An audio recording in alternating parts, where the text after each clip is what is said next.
जय छठी मैया की जय हो, सूरज भगवान की। चलिए दोस्तों, मेरे YouTube चैनल में आपका स्वागत है। मैं आपको एक फिर से छठ के गीत सुनाने जा रही हूँ, जो कि हमारे बिहार का बड़ा ही प्रचलित है गीत, बहुत पुराना पारंपरिक है। तो आप इसको सुनिएगा और शेयर कीजिएगा, बताइएगा कि आपको ये गीत कैसा लगा। ए कॉपी कॉपी बोलले सूरज बाबा, सुनाए सेवक लोग, सुनाए सेवक लोग। ए कॉपी कॉपी बोलले आदित्य बाबा, सुनाए सेवक लोग, सुनाए सेवक लोग।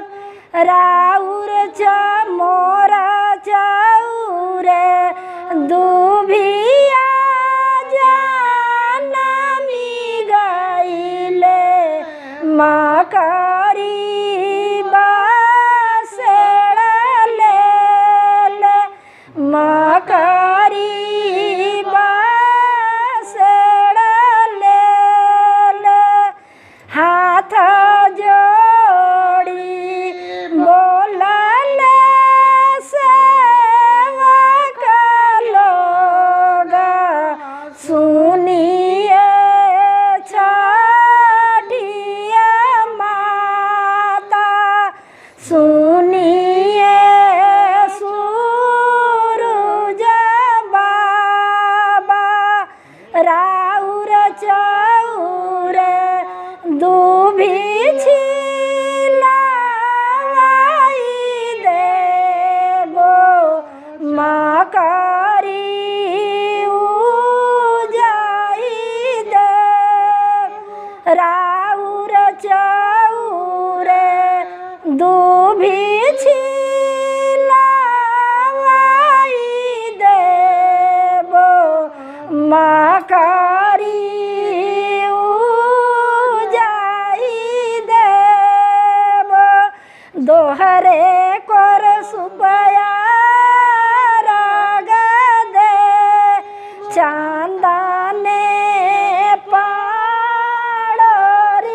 देबो, चांदने पाड़ोरी दे। दोहरे राग दे, दूधा से राग दे, घीवा से माद दे। होमिया कराई देबो, होमिया कराई होमिया के धुइया आकाश जाई है। देवा लोग आनंद जाई है, देवा लोग आनंद जाई, देवा लोग आनंद जाई है। जय छठी मैया।